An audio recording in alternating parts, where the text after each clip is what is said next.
Yo guys, Coach Theo here on Common Sense. The Christmas fast has started. I think we are 10 people in the chat group I made on Instagram, and I also know a few more people that told me in the comments here on YouTube that they'll be participating but didn't join the group.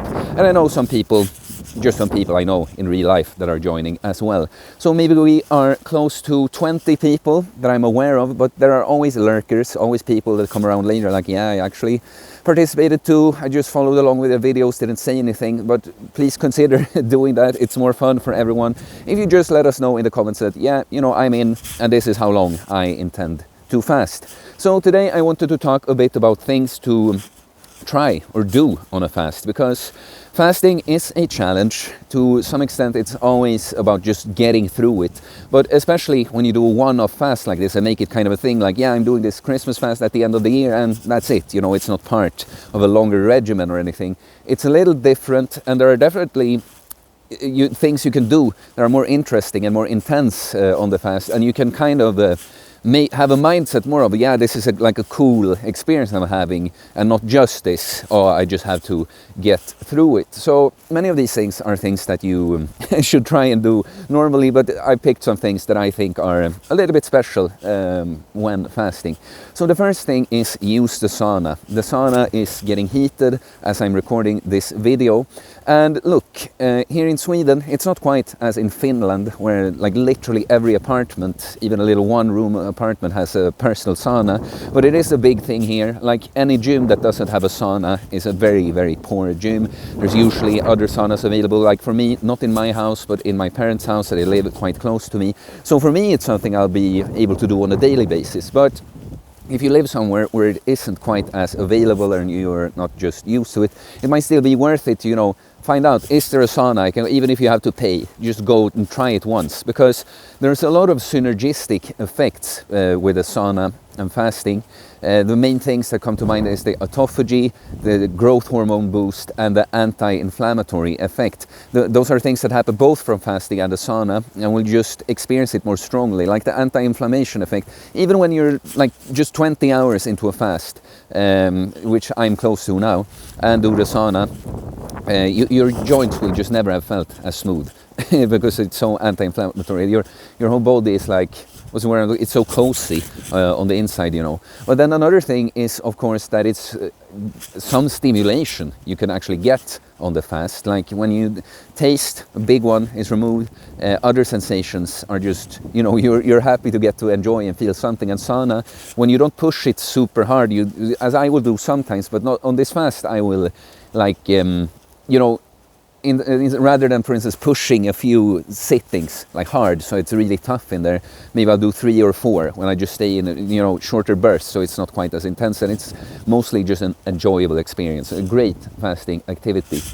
Next thing would be meditation. You know, we don't quite realize how like overwhelmed and how much noise there is in our human experience. And I don't mean just literally, I mean both in the mind, a bunch of thoughts, things we're ruminating on or stressing about, or I have to finish this, or that, things we're just going on there, but also with our body. We're very stimulated in many ways. And look, food, it's again, we get blind to it when we live in it all the time, but being in a fed state all the time, it's going to shut down some aspects of you, because you're like the sort of hunter state you enter on a fast when you're you know, all your senses sharpen, you know, because you have to be able to well, survive and find food and that. Well, if you're always eating, those things just don't really have to be turned on. And yeah, as humans, we aren't as conscious as we'd like to think.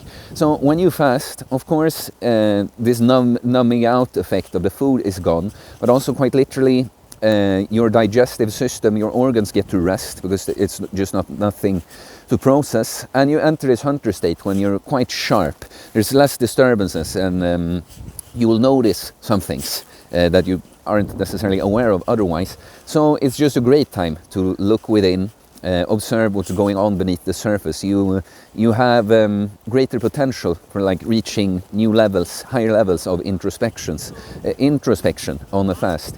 And yeah, you could find any like guided meditation you like on YouTube, for instance. But just this practice of sitting in some kind of not necessarily completely relaxed, like upright sitting, having your hands together and just observing your thoughts is a practice I recommend in general, but this would be a good one on the fast. Just spend some time with you and your inner world for a little bit. So the next one feeds into this. Just go out in nature, you know. And this is another thing. If you live in the middle of some big city, maybe you have to make a little project out of it. Take a car somewhere. I happen to live close to a forest, so that's perfect. But you know, again, when you go into this hunter state and there's just less noise, you will just notice things you aren't quite aware of. Everything is just more intense in a sense, and we need, as humans, definitely need, especially us that live in cities, we need to connect with nature, but you'll just get a stronger effect like that. You just notice, the air is fresh, or I like the smells here, or I like the atmosphere, you know. And this, of course, I'm gonna go on a walk and maybe go on a long phone call with someone, but I will take a walk in the forest some days, and I will definitely do it without earphones completely, you know. We are always so stimulated by something. Like, take the opportunity on the fast again to actually just walk out in nature with just you, your fasted self, and observe whatever's going on the inside. So the next thing would be to lift heavy, okay? I generally recommend minimum dose training when you're fasting, because it's just not productive to train as you would do in a fed state when you can actually smash it, because you're gonna feed yourself building blocks, get what you need to repair and recover and rebuild. On a fast, that just doesn't happen. So if anything, the smart thing would be just minimum dose training. Like I talked about in my last video, don't train hard before a long fast. But as just sort of an experiment, not something that I recommend that you should always be doing this, but it is to go and try to lift heavy. You know, however you train, it can just be, if you don't do the biggest compound exercises like squats and stuff right now, you do something else. Yeah, we can just try some one set that's kind of heavy and tough for you, where you can be doing reps. Or you can work yourself up to 1 rep max if you do things like a squat or a bench press or whatever, just to see what it's like. Because it's quite interesting. What I find long into a fast, like I will gas out. If I tried even to smash a workout like I normally do, I would lose way more reps between sets and that. But in terms of pure strength, when you don't really use glycogen for that as much, the difference isn't really all that big. So it can just be quite an interesting, fun thing to try. Like, how strong am I on the fast? And it will also teach you something when people are like, oh, no, I can't train. I haven't eaten a banana right before I train.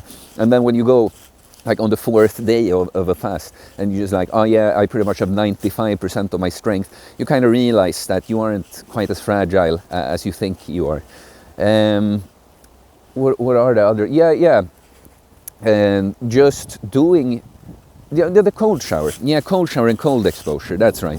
Like, look, that's the sauna is really a great thing on the fast. That I like. Do this. This is a great thing to do on the fast. With a cold exposure, I don't necessarily see it as like, oh, it's such a the synergistic effects or anything, but it is, again, just a little challenge to do. It's definitely tougher on a fast. You know, your body temperature will go down a little bit as your body is trying to preserve energy, and also, of course, you don't get any heat from just metabolizing food in your system. It's going to be tougher, but it might be just a cool thing. It's going to be more intense. It's going to, even if I don't see this like huge synergistic effects, it will definitely be just on another level, you know. So I personally, I have a little, even call it not bathtub, a bathtub on my balcony that's very cold, and I have access to this lake here. I won't be doing a daily cold plunge on the fast because it's just a bit too much, but I always do a cold shower in the morning at least. And I'm thinking, I mean, at the very least I'm going to try it in my bathtub on the balcony because it's close to home, but I might even go on the little adventure, go down to the lake here. You know, the worst part is getting dressed and going back. And, you know, sometimes with a normal cold exposure practice, you don't want to heat yourself up with like a warm shower or sauna afterwards, because it's actually part of the thing to teach your body to reheat yourself. But yeah, if I, for instance, go to the lake and cold plunge and have to go back, I'll definitely sync that with a sauna afterwards. The last thing is really, this is just also a little tip on how to make the fast more just easy, make time go by. And it's to have little like stuff, just get around to doing little boring stuff you need to do, tasks around the house, like cleaning kind of things, admin kind of things, monotone work kind of things, because yeah, the fasting is an exercise in discipline, integrity, and patience. And so whatever you can do to just make it easier, you'll enjoy. And it's just a good, hitting, how do you say, two birds with one stone. You get some boring work done that and you actually even be quite grateful to have something to put your focus towards. And it will make time go by. You don't have to just stay disciplined and don't do shit all the time. So it's a perfect time to get those things out of the way. But yeah, guys, those are the things. So yeah, we're gonna fast.